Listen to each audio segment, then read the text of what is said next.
Hi, I'm Darrin Peppard. Welcome to the Leaning into Leadership podcast, the podcast dedicated to today's hardworking leader.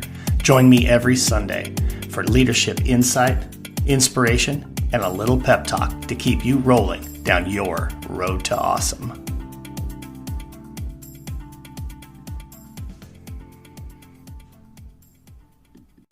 All right, welcome back to the Leaning into Leadership podcast. I'm your host, Dr. Darrin Peppard, and I'm really fired up for this week's episode.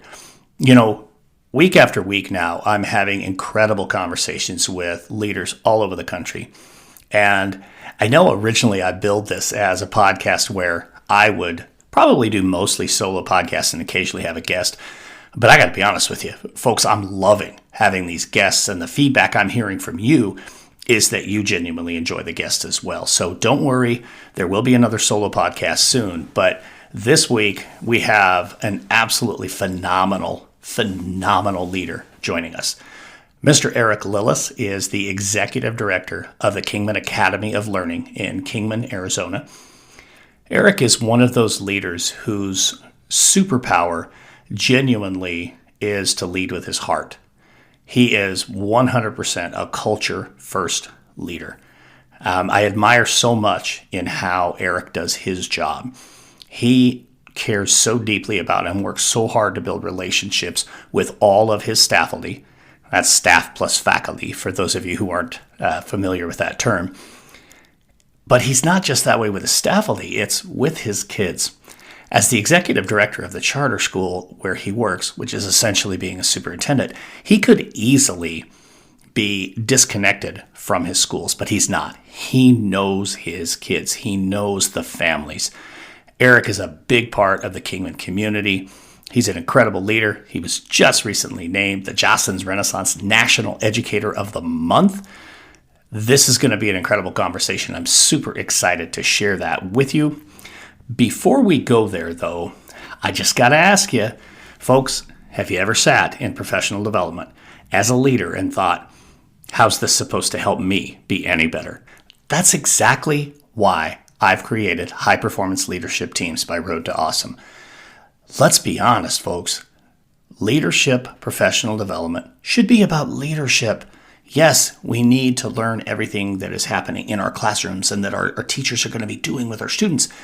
But in order for us to be better leaders, we have to have professional developments that are meaningful to us. With high-performance leadership teams, the focus is on the team, on the direction the team is going, the clarity the team needs to work together. How do we align our behaviors? How do we ensure that we're utilizing each other's strengths to our maximum? And how do we also make sure that the mom against dad game never gets played? Because we're all clearly on the same page. I'm telling you, high-performance leadership teams from Road to Awesome, that is the ticket, folks. Most leadership teams right now across the country are seeing a lot of turnover. Maybe one leader is moving on to another role, or one leader is retiring, or you have a whole new structure to your leadership team. Reach out. Let's have a conversation, folks, because I truly believe this is the work that's going to set your leadership team up for success as you go into this next year. I'm telling you, folks, when your team is all pointed in the same direction, when they're all marching in the exact same step, incredible things can happen. Teams could become high performing. Reach out. Let's have a conversation. Contact me at Darrin M. Peppard at roadtoawesome.net. That's Darrin M. Peppard at roadtoawesome.net. Folks, all the information you need is in the show notes. High-performance leadership teams. It's worth checking it out. Now, let's get to that conversation with Eric Lillis. I'm telling you, folks, this is going to be incredible. Enjoy. All right, Eric, thank you so much for joining me on the Leaning into Leadership podcast. Man, it is big time a treat to have you on the show, to have an opportunity just to have a conversation with you, and honestly to share the relationship you and I have going back a number of years with all of our leaders. Well, thanks for having me, man. I really appreciate you asking, and I can't wait to just have a conversation. Yeah, absolutely. So full disclosure for all of our listeners, Eric and I actually met on New Teacher Day in August of 1995 in Kingman, Arizona. And I'll spare you the entire story. I probably should be wearing this Iowa Hawkeyes hat for Eric instead of wearing my Jocelyn's Renaissance beanie. And we'll talk about why I'm wearing the beanie in a few minutes. But new teacher day, I walk in wearing a Wyoming polo because I'm a Wyoming kid. Backstory to that, Wyoming lost to Iowa in the Holiday Bowl in the very, very late 80s. Eric being the Iowa guy, I walk in. Nice Holiday Bowl is how I'm greeted by this person. And somehow, Eric, 27 years later, or whatever it is now, man, we continue to be like best friends. So stoked to have you on. Maybe even though I've given a little bit of background, tell our listeners who you are, what you're up to, where you're at. Yeah, there you go. Yeah, so this is my 29th year in education. 25 of those have been in the state of Arizona, where I currently am at the Kingman Academy of Learning. I'm the executive director of a small charter school, actually one of the original charter schools in the state of Arizona, formed in 1995. But 29 years, the other 4 years, 2 of those in the great state of Iowa, and then 2 of those actually in Wyoming, where I was able to actually pick up some Wyoming memorabilia and bring that back. Flashing back to our first meet, and I'm actually surprised you still talk to me after the way that I greeted you that first day in 1995. But yeah, for sure. Yeah, it's burned into my memory. It really is. Yeah. So I've been, I started my career teaching PE at an elementary school after I moved to Arizona. And then I moved to the charter school where I was an athletic director and assistant principal. Then I moved to a intermediate level school, 3-5 school, where I was a principal. And then I moved to Wyoming. There was a guy up there that I knew. His name was Darrin Peppard, who recruited me to move to Wyoming and be the activities director at Rock Springs High School. And one of the best hires I ever made, by the way. That was a really good move on my part. Well, and my boss up there is a pretty good guy too. And we actually, that was 2 of the best years of my career. I'm going to be honest with you. I mean, even though we actually go back and forth and say we had no idea what we were doing, that was a great place to be. That really was a great place to be, regardless of the weather. That was a great place to be.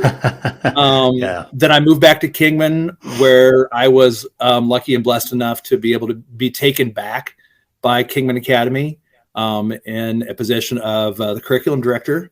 And then I was a high school principal here, and now I'm the executive director. So I have worn a few hats in the past 29 years, but it has been wild. It's been great. It really has. Yeah, for sure. And, you touch on something that definitely the 2 years that you and I had the opportunity to work together at Rock Springs High School were, I think, at least for me, I don't know about from your perspective, when I think about leadership and I think about the evolution of me as a leader specifically, especially you came on my first 2 years as a principal. And I mean, to be frank, I was a hot mess.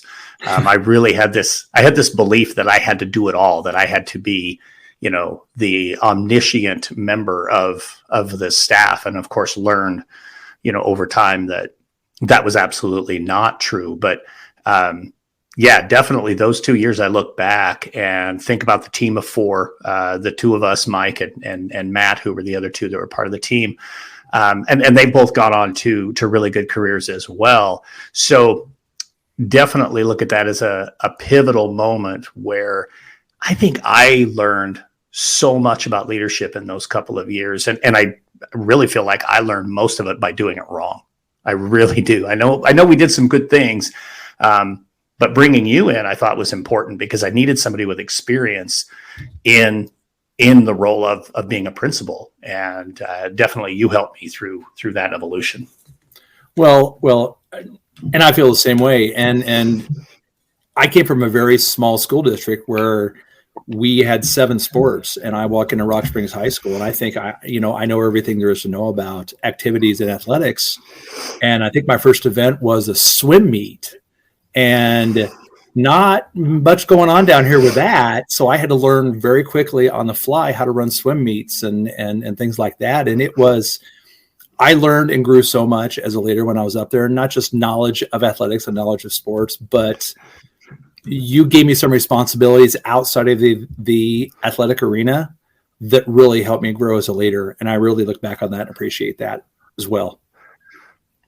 Well, I think that's not just for me. I think for all leaders, it's important when you're working as part of a team that each of you are given opportunities or find opportunities where you can stretch and grow. And, typically the activities director is not involved a lot in, teacher evaluation as example, other than, maybe it's evaluate the coaches, evaluate the PE teachers. But, I've always felt like if you're going to be in an administrative role, you've got to shoulder a portion of the load when it comes to being an instructional leader. It can't just sit on one person's shoulders. It needs to belong to all. So I appreciate you bringing that up, because I think that's an important thing that gets missed in leadership frequently. We become rather siloed in the roles that we have and almost become fearful of crossing over, because we don't want to step in somebody's sandbox and make a mess. But really great leadership teams are going to have that ability to step outside of their comfort zones and grow together and be able to support each other. Absolutely. And that still goes on in schools. I mean, you walk into buildings where they are very departmentalized and they're not going above and beyond what their so-and-so called job description says. Well, that's not mine. But the more that you learn about all the different parts of leadership in any school, whether it's a high school, elementary school, whatever it is, I mean, obviously the better leader you're going to be. So, having those experiences have been huge for me. Yeah. So let's kind of build off of that a little bit and think about right now. Obviously, it's a tough time in education. There's no question about that. We're seeing pressures from the inside, pressures from the outside, in ways that honestly we've never seen before. And without getting into what's good about it, what's not good about it, what might be some of those challenges that you're seeing or you're feeling, be them from the inside or the outside, from the role you're in, and how are you addressing some of those challenges? Well, I mean, we don't want to talk for 45 minutes about COVID, but that has definitely been a challenge, and having to become an expert in virology has been difficult for every leader in the country. That's definitely a challenge. But you know what? We can sit here and we can dwell on how difficult COVID has made the last 2 years, but that's just not the only thing. I mean, I walked into a situation where I was able to take over this position from someone who had been in it for 25 years. And things have been done a certain way, not right or wrong, but a certain way. And I had all these grand plans, and we've had this conversation. I've had all these grand plans to make these changes, and guess what got in the way, And yeah.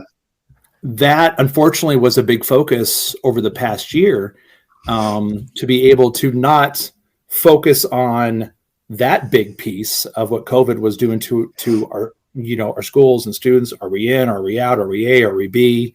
Whatever the case may be, but get back to what we should be focusing on. And that was making positive change throughout all of our schools, our entire school district here, there, wherever. And I found myself getting away from that and focusing more on, here we go again. Here's another spike in cases. We've got to leave and go home. And once again, all my plans are put to the side. Well, I had to make a choice. I cannot be the leader that I want to be by just focusing on that negative piece. I have to be a better leader. I have to start focusing on what we need to do to make change. So I sit down with my team, and that's the first thing you got to do. Is you can't do it yourself, Darrin. I mean, let's be honest. You cannot Absolutely. do it yourself. And I am blessed to have some unbelievable leaders around me. I have four dynamic building principals who lead the way they should lead. I don't know how else to say it. They just are amazing at what they do. And bottom line, they just love their kids and they love their faculty. And before you go further, I want to build on that just a little bit, because I'm in a unique position to know your four building leaders. I think this is a critical point for leadership teams, and what you said about you can't do it on your own. You have 4 very different people. I mean, those 4 are so different, so very talented, and so wonderful for their kids and for their staff. But maybe, and then jump back if you can to where you were going, but expand a little bit on the importance of that. I don't want to use the word diversity because that's not quite right, but just each person being unique and what they bring to the table as part of your team. Well, you sit in a room with these 4 leaders, and then to add to that, I'm going to add my curriculum director, Janelle Victory, as well, because she is yet another leader that we have who has a completely different personality than the other 4 leaders that we have. So like we're in a room together, and it is checks and balances. It is, hey, here's an idea, goes around the room, everybody's got a different opinion on it, and then we're able to build on that and come to the conclusion that should be, of how to take care of things. So I think that having those 4 diverse people in those schools fit those schools, and Darrin, it has to be diverse because K2 is going to be different than 6-8. I mean, and 3-5 is going to be different than the high school, and those personalities fit those schools. And what they do every single day in those schools is absolutely different. You can ask any of them, and you know that. You've worked at the middle school, you've worked at the high school, and without their opinions on things, and I don't just make decisions to make decisions. That's not who I am. I will never ever just make a unilateral decision that's going to affect all 4 schools without talking to my leaders first. That's a huge piece for me, and each of them may have a different opinion on what we're talking about, but because of that, I'm able to stop and think and then move forward with how I want to do things and how it's going to affect everybody in those buildings. Because it's going to affect, Darrin, it's going to affect the people in the elementary school buildings different than it's going to affect the people in the secondary buildings, without question. So, So you're right. Having those different opinions from those 4 leaders is amazing. And then my sounding board, I call her my work wife, whatever you want to call it, is Janelle, right next door to me. She is my voice of reason. And she is my barometer on making that change. So, okay, we've had this conversation with the leaders. We go talk with Janelle and we speak together as a team, and then we move forward from there. It is really awesome to be surrounded by these people, because and you've known me a long time, I make decisions based on emotions sometimes, and a lot of us do. It's just building our DNA. And I've had to really look at that, reel that in, and talk to my people before I move forward on stuff. And that's just, something that I've had to learn. And the challenges the past 2 years have made me a better leader, to be honest with you. I mean, some people are bailing. There's a lot of people that are bailing. I saw recently that 10 superintendents in a state resigned in the past 4 days. That's the trend. People are getting out of education. And I don't want to get into that, but the last 2 years have actually made me a better leader, because I'm really able to focus on what I needed to do better. And that was listen to the people around me. Because I've never been a great listener. Ask my wife. She can tell you. But listening to the people around me has made me a better leader. And listening to my faculty, listening to my kids, listening to my parents have made me a better leader.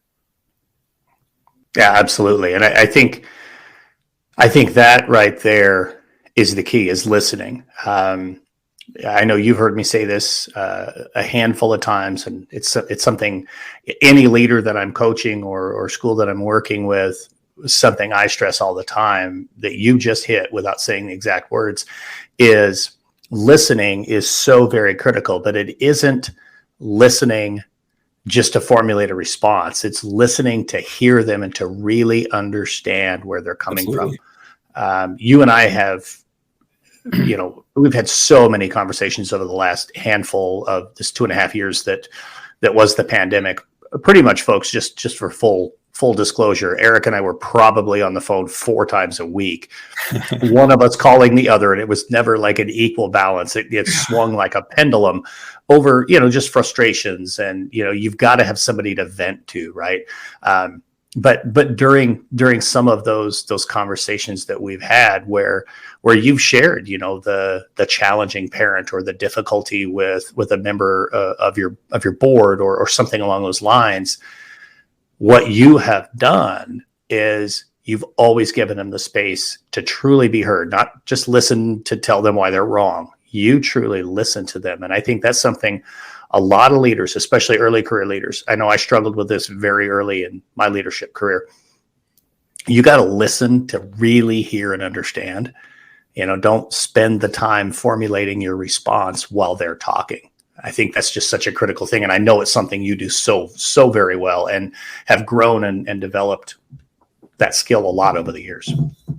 Well, and you and I have that in common. When I first became a leader, I would just fire back. And, we've all received those emails from whoever, whether it's a parent, whether it's a board member, whoever it is, that you just want to fire back. But all that's going to do is make things more difficult. So you want to really think about what you're going to say. Let them be heard. Just whether it's an email, whether it's someone who walks into your office that's angry right off the street in the morning, they just want to be heard, and you're not there to argue. You're there to listen. And man, I've had to learn that over the past 2.5 years. I mean, it's a lesson well learned, because without it, I would not have made it through the past 2.5 years, to be honest with you. And I know you have, you and I, you're my sounding board, and I'm yours. And I remember even back when we were in Wyoming together, how many times we wanted to fire back at an email that we had gotten, but then we take a breath, we think about it, and we're like, yeah, let's give it a little time before we formulate a response. Always good advice. Just, take a beat. My trick, here you go. Pro tip for free. When you want to respond to one of those emails, go ahead and hit the reply button and then delete the person's name. Then type whatever you want, because you can't accidentally send it if there's no name in the to spot. Then when you're ready to really compose the right response, you delete all that stuff out of there. You write, that appropriate response. And listening to you talk made me think of a situation once when I was a superintendent. I had a parent, it's actually a grandparent, came in, had scheduled an appointment with me. My HR director had no idea why this person wanted to meet with me. Soon as the person came in, I hadn't even sat down yet, and she had called me probably 7 different names using profanity. And I just said, stop, you can leave. You're not going to talk to me that way. And she did leave. And then she came back. She apologized. We sat down. We had a really good conversation. And at the end of the conversation, I remember asking her, what is it you would have me do? And she said, I don't know that I really want you to do anything. I just needed you to hear me. Like, that's cool. I appreciated that. And actually, she made some good points. But, me 15 years ago would have been, whoa, stop, leave. You can't talk to me that way, which, I think that's important for leaders to do. Just say, look, hey, there's some boundaries here. If you want to have a conversation, we can do that, but you can't speak to me that way. But then when she would have come back, I'd have said, nope, we're not talking, or I would have found a reason very quickly in the conversation to say, nope, here's why you're wrong. Now get out. But people just want to be heard, man. I think we all know that. And what it ties into, and this goes to the Renaissance beanie on my head right now. For those who are watching the feed on the YouTube channel, Eric, congratulations, was named the Jocelyn's Renaissance National Educator of the Month for this past month. Congratulations, buddy. That's definitely something that's outstanding. And it feeds into where I want to go with this next question, which you talked about how over the last couple of years, you've grown tremendously as a leader, and you talked about really listening to people, and you talked about how intentional you are getting the voices from your leadership team. It all comes back to how I know you lead, which is with a culture first focus. So as I've traveled around the country this year, the schools that have really done well during the pandemic and haven't struggled as much, they had something in common, and that was they had a strong culture. They focused on that culture, and they were able to kind of leverage that to allow them to be successful. So what are some of the things that you've been doing to keep that positive focus right at the forefront in your district? Because I mean, let's be frank, man, it's really tough around the country right now to find positives. So what's the secret, man? Well, I mean, we've developed some traditions over the years, and we did not let those die during the pandemic. We did not stop doing rallies during the pandemic. We did not stop recognizing teachers and kids during the pandemic. We kept our traditions going. Those of you that follow me on Twitter, Facebook, whatever, once a month, we recognize 4 people, 2 faculty, 2 students with a bowling pin. And we call it the Kingman Academy You Bowl Me Over Awards. We didn't stop that during the pandemic. We still nominated, voted on. I went to a kid's house to give him the bowling pin while we were out. Those are things that cannot stop. You cannot stop traditions, even during the insanity of the last 2.5 years. You just can't. It's so important. We are also very blessed here that I have 2 massively strong Renaissance leaders in my middle school and my high school, Judy Perrine at the middle school and then Aaron Shears at the high school, who have constantly continued these programs so well. I mean, throughout the last 2 years, and the amount of recognition that they do of their faculty. I mean, I was just walking through the middle school today, and there are big Valentine's hearts on every teacher's door, and that's from Renaissance, and with their names on them and how much they love them and things like that. And at the high school, there's always recognition that are going on at the high school. They have a rally plan for the minute we get back from spring break, just to welcome the kids back from spring break. And it, you guys, it's not hard. It's keeping a culture is not hard, because when you're intentional about recognition and when you're intentional about making sure that people know that you love them and you hear them and you care about them, everything else is going to fall into place. I've told you this, Darrin, I don't want to be the leader that sits behind my computer screen all day long. And every morning I'm in the parking lot greeting kids and parents. Every morning, rain or shine. And it doesn't rain in Arizona, so it's usually shine. That's a good point. So yeah. And no snow either. Occasionally, but not very often. But I want to get into schools and I want to see kids, and I want to walk through classrooms, and I want to greet teachers in the morning when they're coming in. And as a leader in my position in a building separate from everybody else, that has to be a priority for me, because it's so easy to get into this position of superintendent, district administrator, whatever you want to call it, and get stuck doing compliance and get stuck doing paperwork and get stuck answering emails and talking to vendors and things like that. And before you know it, the day's gone. And you haven't greeted a kid, talked to a single faculty member the entire day.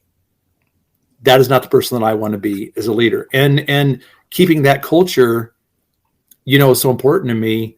I have had to be intentional, making sure that I get out of here and do that every single day. Try to visit all 4 schools every day. Even if it's to say hi to one teacher, it's better than nothing.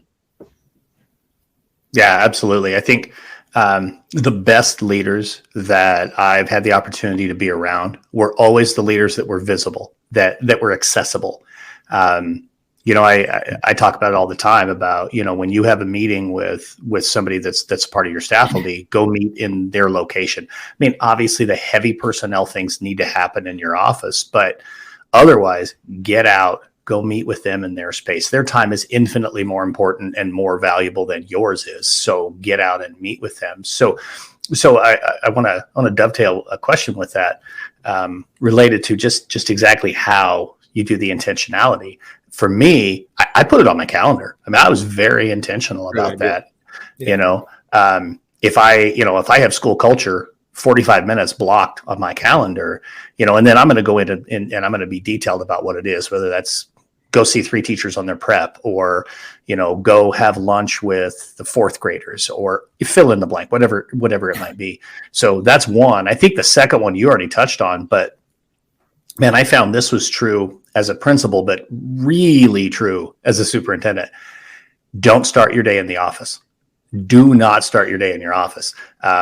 Now, in my case, I had a building that was quite, not quite a ways, but, it was like a 5-block drive to be at my high school. My K-8 building was attached to my office, but I would intentionally just 2 days a week, I'm going to go start at the high school. I'm going to go hang out. I'll be in the media center, or I'll be out front greeting kids, or whatever. Obviously, as a principal, and you were a part of this with me in Rock Springs, we were at the front door every single day. Mm-hmm. So some ways to be intentional. 2 or 3, just give 2 or 3 real quick ones for leaders who are trying to find ways to be intentional with their culture.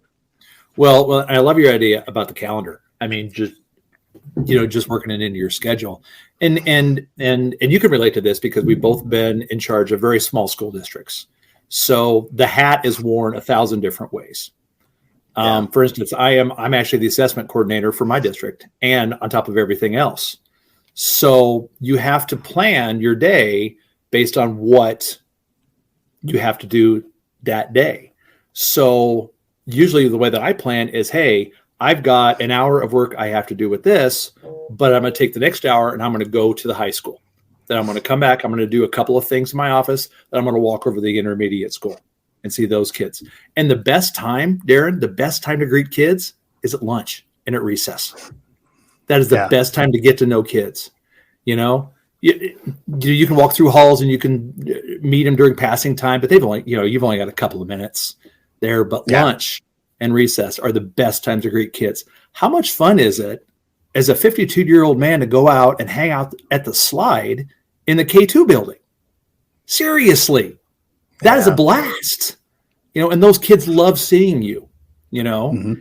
and they remember that because when you see him in public, when you see him at Walmart, when you see him at the grocery store, hey, Mr. Lillis, hey, that's the boss. He was over there with us in the playground the other day. Kids remember that kind of stuff. Yeah. And they tell their parents about it, which is awesome. You have to find the times that you're going to see and greet and form those relationships best with those kids. And what's cool is it okay if I tell you a little story real quick about the high school? Go for it. Yeah. Yeah. Okay.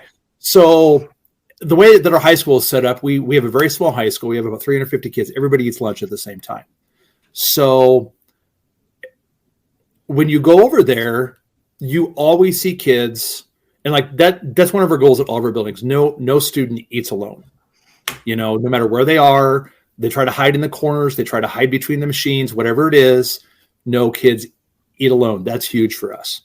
So I was over at the high school one day, and there was a young lady. I didn't know her. I think she was new to our district, and it's very hard to get to know everybody, but that's a goal of mine as a leader as well, is try to get to know as many kids as possible.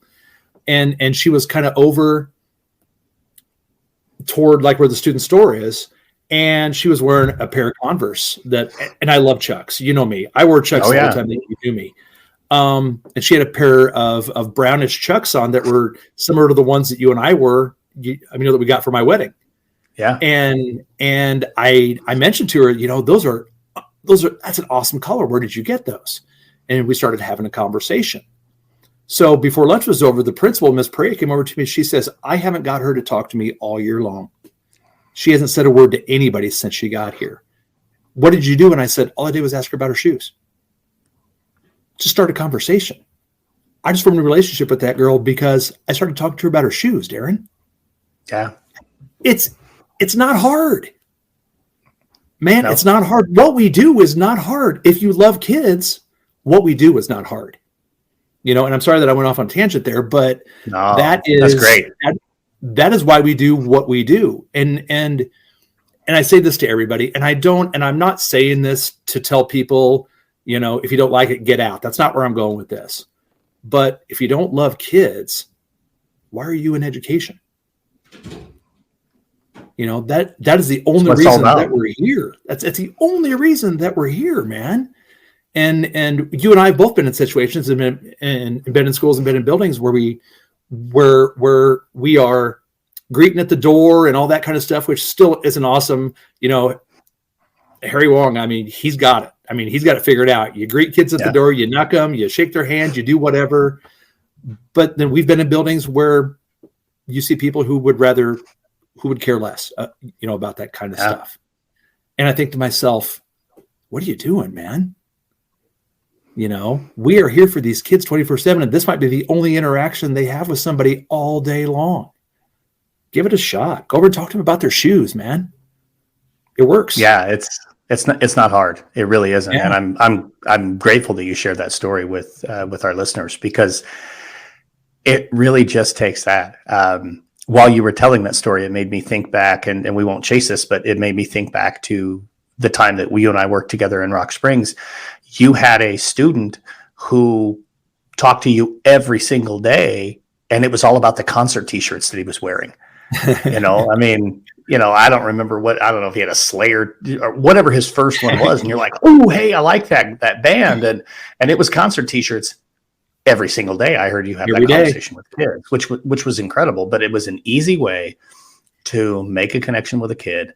They saw you as a human being, and let's be honest, and, sticking with the Renaissance piece, we'll give credit where credit is due. Our buddy PC says it really well. Everybody wants to be seen, everybody wants to be heard, and everybody wants to be loved. And when we take that simple step, hey, love your shoes or whatever. I mean, I never let a person pass me in the hallway, whether as an AP, a principal, superintendent, without acknowledging them. Even in the middle of a conversation with somebody else, I would still turn and say hi. And if I knew the person by name, you say him by name. You should never let anybody pass you without that acknowledgement. So we could take this conversation like 100 different ways and continue to go forever. This is what it's like to sit and have a beer with me and Lillis. Although it probably wouldn't be beer anymore. I think at this point it would be martinis, but because we're we're more sophisticated now. Well, as you get older, you're a little bit more mature, but well, in theory, but anyway, this is what it would be like to just sit and have a drink with us. So grab a drink while you're listening to this, and it's like you're having a drink with us. Final question. Ask it of everybody on the show. Title of the podcast, Leaning into Leadership. Eric, how right now are you leaning into leadership? Oh, I could go so many different ways with this. Just recently, I came across a term, and the term is grace swagger. And I don't know if you've ever heard that or not. But right now in this country and in what we do every single day, you got to have a grace swagger. And what that means is you got to have a heart for grace, because that is a lost art in our schools and in our communities and in this country. Let's be honest. I mean, the past 2.5 years, grace and gratitude have gone sideways. And just a parent walking in and yelling at you about something doesn't mean you have to take that personal. Show them some grace. When you have an angry faculty member about something, no matter what it is, listen to them, show them some grace. When you have a kid walk in without a pencil, seriously, show them some grace, because they're a kid. Exactly. Hand them a pencil. What was that we heard that one time? I think we were at a conference together, and somebody was angry at one of their kids. They got up and said, well, this kid didn't bring a pencil to class. So whoever was conducting the session said, hand him a pencil. Then give him a pencil. Yeah. Yeah. Show him some grace. And you may not remember this story, but the first year I was in Rock Springs as the assistant principal, I did discipline and attendance. And the person that led the building by a mile in discipline referrals was sending kids to the office for not having a pencil. And I finally went and gave him a couple boxes of pencils. And his response was, what if I run out? Let me know. I'll bring you more. I know where they keep them. Give the kid a pencil. Go ahead. Sorry. Well, no. And everybody picks a word for the year.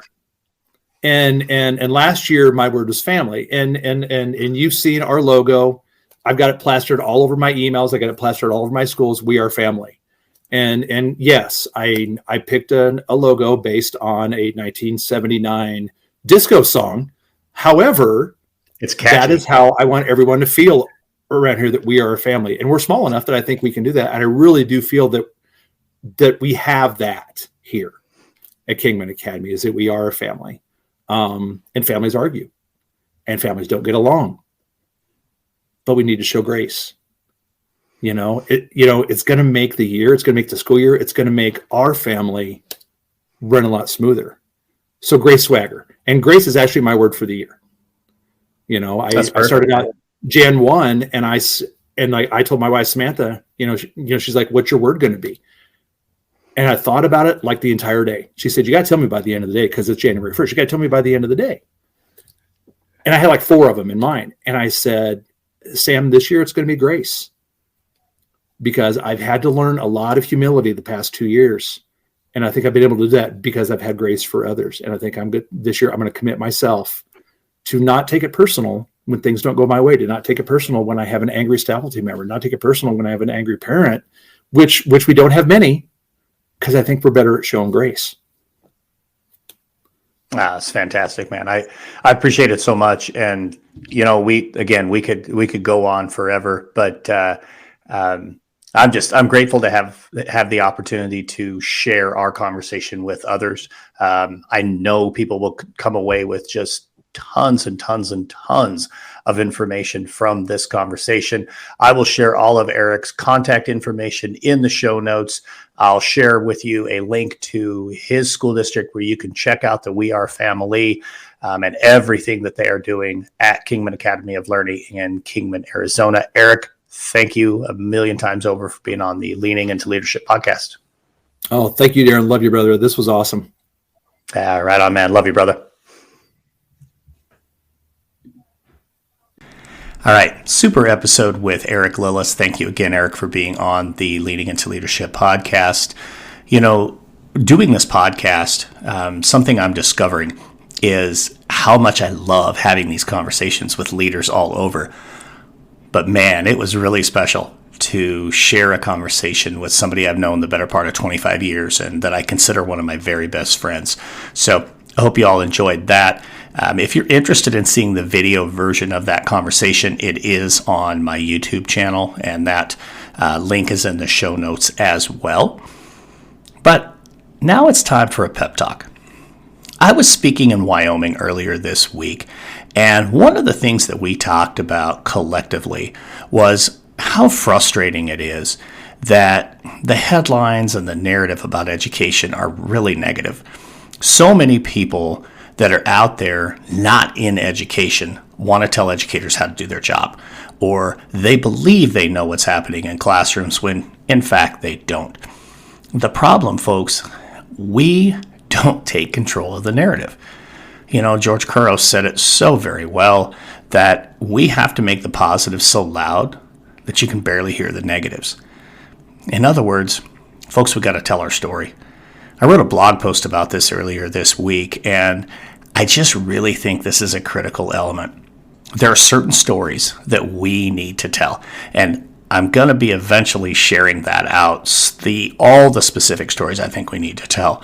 But the one that I talked about this week in the blog and that I want to share with you on the pep talk is our origin story.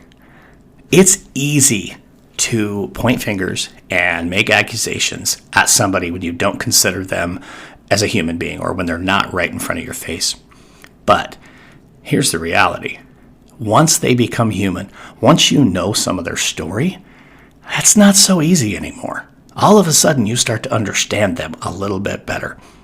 Folks, our origin stories, the story of how we got into education, are one of those stories. Every one of us has a unique story. I mean, let's be honest. Not every one of us sat around the house when we were 6 years old and lined up our action figures or our dolls or whatever and said, "Hey, let's play school." I certainly wasn't that person. I mean, my origin story is very different. I dropped out of college once. For all of us, we have a uniquely human story. Tell that story. People need to hear it. The only way we take control of the narrative is if we actually intentionally take control of the narrative. And you do that by telling your stories. So people really know, what are you doing in your school? What do you teach? What is it all about? What do you care about? What do you value? The more we humanize ourselves as educators, the more we tell our stories, I think the more control we're going to start having over that narrative. It's just my thought. Take it for whatever it's worth. I hope you have an absolutely incredible week. Thank you for tuning in to the Leaning into Leadership podcast. Thank you for listening to the Leaning into Leadership podcast, brought to you by Road to Awesome. Don't forget, click subscribe, give a review, and share this with somebody who might also enjoy leaning into leadership.